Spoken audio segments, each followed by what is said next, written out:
Hello students, BSc third year में online कक्षा में आप सभी छात्रों का स्वागत है। स्टूडेंट्स, आज हम बीएससी थर्ड ईयर में अपने पेपर थर्ड में पढ़ेंगे चैप्टर 6, जिसमें चैप्टर 6 में हमने अपना कल टॉपिक डिस्कस किया था मृदा अपरदन, और आज हमारा इसी चैप्टर से हमारा सेकंड टॉपिक है मृदा अपरदन के प्रभाव।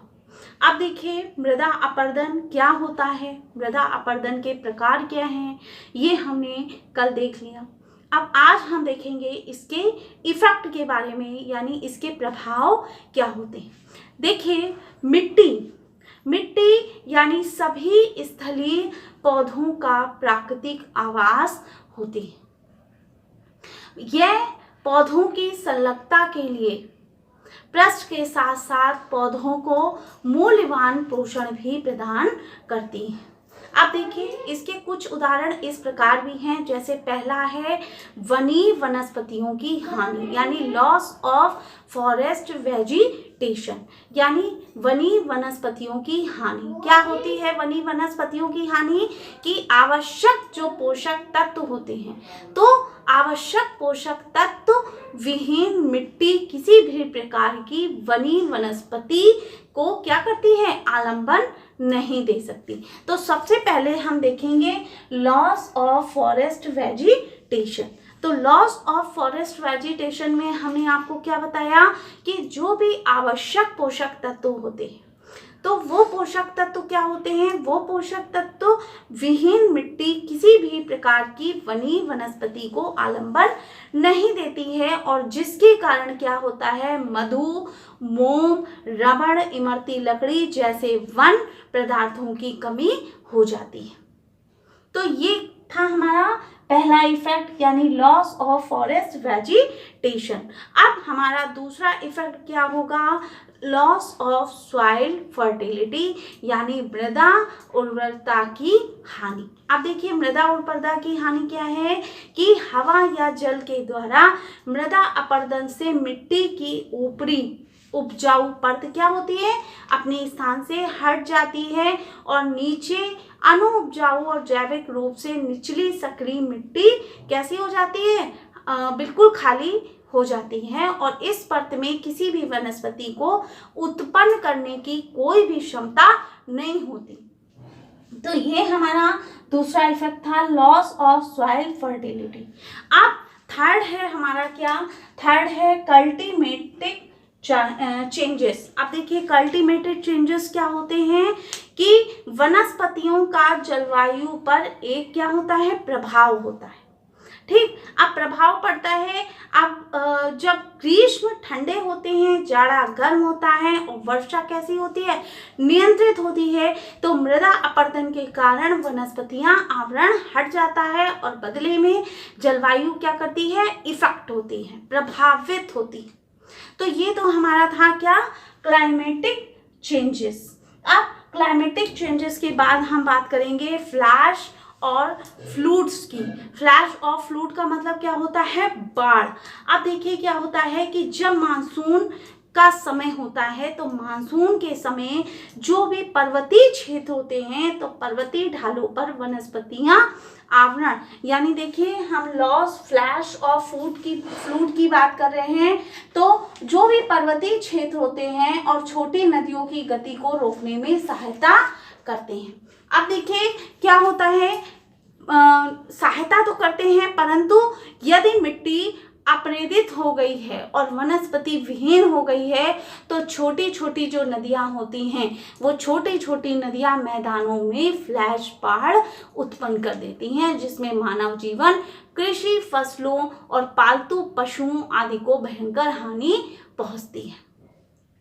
अब इसी के बाद हम नेक्स्ट पॉइंट देखेंगे, सिल्टेशन। अब सिल्टेशन क्या होता है? गाद बनाना।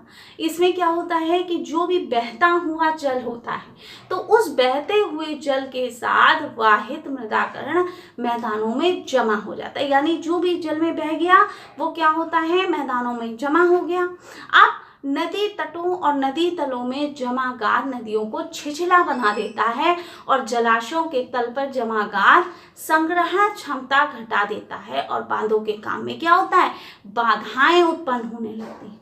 तो ये था सिल्टेशन। अब है फेमाइन। फेमाइन क्या होता है कि दुर्भिक्ष, इसको हिंदी में कहते हैं। इसमें समझ लीजिए क्या होता है, जो भी उर्वर होते हैं शीर्ष मृदा का खेती की उत्पादकता घटा देता है। इससे फसल कम पैदा होती है और बार बार निरंतर अल्प उत्पादन के कारण उस क्षेत्र में क्या होता है, भूखमरी उत्पन्न हो जाती है। अब नेक्स्ट है हमारा डिजर्टिफिकेशन। अब क्या है डिजर्टिफिकेशन, क्या होती है कि जो भी मरुद भूमि होती है तो उस मरुद भूमि के पास की कृषि भूमि में गर्म सूखी हवाएं बालू के कण गिराती रहती हैं और इन रेत जो कण होते हैं, इन रेत कणों को वनस्पतियों पर खुरचन और धमघोटू की क्रिया होती है, जिससे वनस्पतियां क्या होती हैं, मर जाती हैं।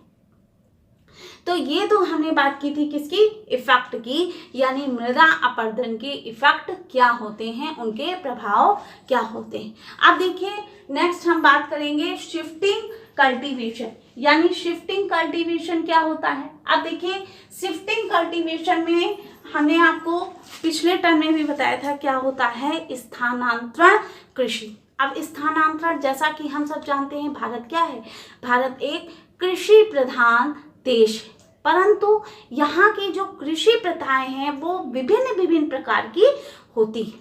अब जो घनी जमींदारों के पास संपन्न उपजाऊ भूमि कई एकड़ की होती है और वे सर्वोत्तम कृषि यंत्रों और उर्वरकों का प्रयोग करके अपनी पैदावार को काफी बढ़ा लेते हैं, और जब बढ़ा लेते हैं तो इसी के साथ जो भी निर्धन किसान होते हैं, आदिवासी होते हैं, उनका अपना एक वर्ग होता है और जिनके पास अपनी भूमि नहीं होती, वे धनी किसानों के खेतों में काम करने को इतने विवश हो जाते हैं कि जिसके बदले उन्हें थोड़ा सा भुगतान प्राप्त हो जाता है, या वे दूर अविकसित क्षेत्रों में जाकर थोड़ा सा अधिग्रहित कर लेते हैं। अब क्या होता है कि जो वन की भूमि है इन निर्धन किसानों का एकमात्र सहारा होती है। एकमात्र सहारा इसलिए कह सकते हैं क्योंकि इससे वे क्या करते हैं, जुताई करते हैं, बुताई करते हैं और इसके द्वारा वो अपने पेट को और अपने परिवार के पेट को पालते हैं, और वे एक स्थान को चुनकर वृक्ष को काट देते हैं और उनसे जो प्राप्त लकड़ियां होती हैं उन लकड़ी से घर बनाते हैं। तो इस तरह से वो अपने जीवन यापन करते हैं। इस प्रकार उस साफ की गई भूमि पर वे फसल उगाते हैं और 2-3 मौसम के बाद जब मिट्टी की उर्वरता क्या होती है, घट जाती है और कोई फसल नहीं उग पाती, तो किसान उसे त्याग कर नए क्षेत्रों में चले जाते हैं। तो इसी को हम क्या कहते हैं, स्थानांतरण कृषि कहते हैं। आप देखिए जो स्थानांतरण कृषि है, तो कृषि स्थानांतरण हम कह सकते हैं कि भारत के जितने भी उत्तर पूर्वी क्षेत्र हैं, विशेषकर असम हो गया, मणिपुर हो गया, मिजोरम हो गया, मेघालय हो गया, नागालैंड हो गया, तो ये इनकी मुख्य समस्या है। अब देखिए अब हम बात करते हैं इसके इफेक्ट की, यानी इसके प्रभाव क्या होते हैं। तो सबसे पहला प्रभाव हम जानेंगे कि वृक्षों को काट देने से वन संरचना में क्या होता है, व्यवधान उत्पन्न होता है। दूसरा हम कह सकते हैं कि जातियों की मात्रा गुणवत्ता भारी व्यवधान पड़ता है। तीसरा हम ये भी कह सकते हैं कि जो भी छोटे और बड़े पौधों के आवास प्रभावित होते हैं उन्हें नया आवास ढूंढना पड़ता है। इससे जातियों में अति भीड़ भाड़ और स्पर्धा उत्पन्न हो जाती है। नेक्स्ट हम कह सकते हैं कि जो वनस्पतियां हैं उन वनस्पतियों के कटने चलने से जो सूक्ष्म वातावरण होता है वो बदल जाता है और एक क्षेत्र में निरंतर कृषि से मिट्टी की जो उर्वरता होती है वो धीरे धीरे समस्या हो जाती है। नेक्स्ट हम ये भी कह सकते हैं कि जो भी व्यक्त क्षेत्र होते हैं तो वो इतने अल्प पोषित हो जाते हैं कि वहाँ घास के सिवा कोई दूसरी फसल उत्पन्न नहीं होती। तो ये सारे इफेक्ट होते हैं किसके, स्थानांतरण कृषि के। तो देखिए आज हमने अपने चैप्टर 6 में मृदा अपरदन के इफेक्ट यानी क्या प्रभाव पड़ते हैं इनके बारे में जाना, और उन प्रभावों को जानने के साथ साथ हमने ये भी जाना कि शिफ्टिंग कल्टीवेशन यानी कि स्थानांतरण कृषि होती क्या है। तो ये हमारा नेक्स्ट टॉपिक हमने लिया था।